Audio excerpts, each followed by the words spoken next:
आपण पाहत आहात नाशिक खबर न्यूज, जनतेचे हक्काचे व्यासपीठ। तालुक्यातील गोंडगाव येथील पीडित मुलीच्या आईने आपल्या मुलीला न्याय मिळावा यासाठी पुन्हा एकदा आर्त हाक दिली आहे। गेल्या 3 वर्षांपासून आपल्या पोटच्या गोळ्याला गमावल्याची वेदना सहन करत असताना आजही न्यायाच्या प्रतीक्षेत असलेल्या या आईच्या भावना पाहून उपस्थितांच्या डोळ्यात अश्रू तरळले। यावेळी आमदार रोहित पवार यांच्या समोर आपल्या भावना व्यक्त करताना पीडितेच्या आईने सरकारला थेट आवाहन केले, जिने आपल्या पोटचा गोळा गमावला त्या आईची वेदना सरकारने कान खोलून ऐकावी। जर काळजाला थोडाही पाझर फुटला असेल तर कोणताही इगो न ठेवता तातडीने शक्ती कायदा लागू करावा अशी भावनिक मागणी तिने केली। या घटनेनंतर परिसरात संतापाचे वातावरण असून महिलांच्या सुरक्षेचा प्रश्न पुन्हा ऐरणीवर आला आहे। नागरिकांकडूनही कठोर कायद्याची मागणी जोर धरू लागली आहे।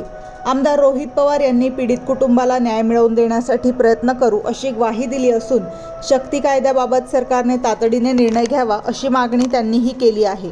3 वर्ष होऊन गेले तरी तो न्याय मिळत नाही। कसं जगावं जगामध्ये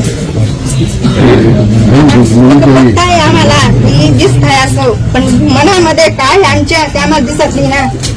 अशा घटना जर घडताय कशा लहानच्या मोठ्या करतील मुली, कसं काय राहतील, कसं सुरक्षित कसं काय राहतील हे समजलं पाहिजे ना। म्हणतात सर्व लहानाचे मोठ्या करावं आणि असं पालन करतील तर कसं जगावं आम्ही।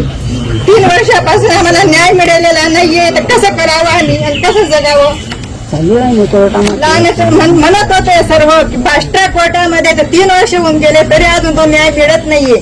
फास्ट ट्रॅक कोर्टामध्ये कसं लवकर न्याय मिळायला पाहिजे होता ना।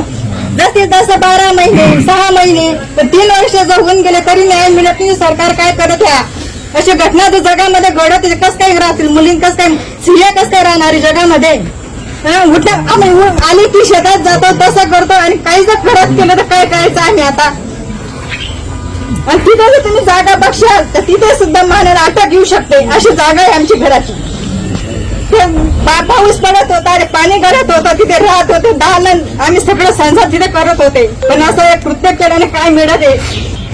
तो माणूस बिचारा अपंग असून बोलत नाहीये, याच्यामुळे त्याने संधी घेतली ना गरीबाची। याच्याकडून काय होणार आहे बा असं त्याने हेच पाहिलं। याच्याकडे फक्त वहिनीला फक्त 1 रुपयानी घराच्या बाहेर यानं पाहिलेलं नाहीये म्हणून तो संधी घेतली। आणि तो मुलगा फक्त छोटासा मोठा आता झालेला आहे, तो मुलगा फक्त पुढे गेला ती मागे राहून गेली म्हणून त्यांनी संधी सापडली। आणि आमचं त्याला तिथे काहीच नव्हतं, त्याचं घरामध्ये भांडण घेणं काहीच नाही। पण त्यांनी कृत्य कसं केलं ते देवाला माहिती। कशावरनं त्यांनी असं केलंय भ्रष्टाचार हा दिली पाहिजे, त्याला भर चौकामध्ये फाशी दिली पाहिजे। जसं आता फाशी जर चौकामध्ये देशाल तेव्हा लोकांना कळेल की असं कृत्य केल्याने काय घडत, कशी कसं पद्धती मिळते, तेव्हा लोक सुधारतील, तोपर्यंत सुधारणार नाही। आणि भर चौकामध्ये देशाल तर ती पद्धत बंद होईल।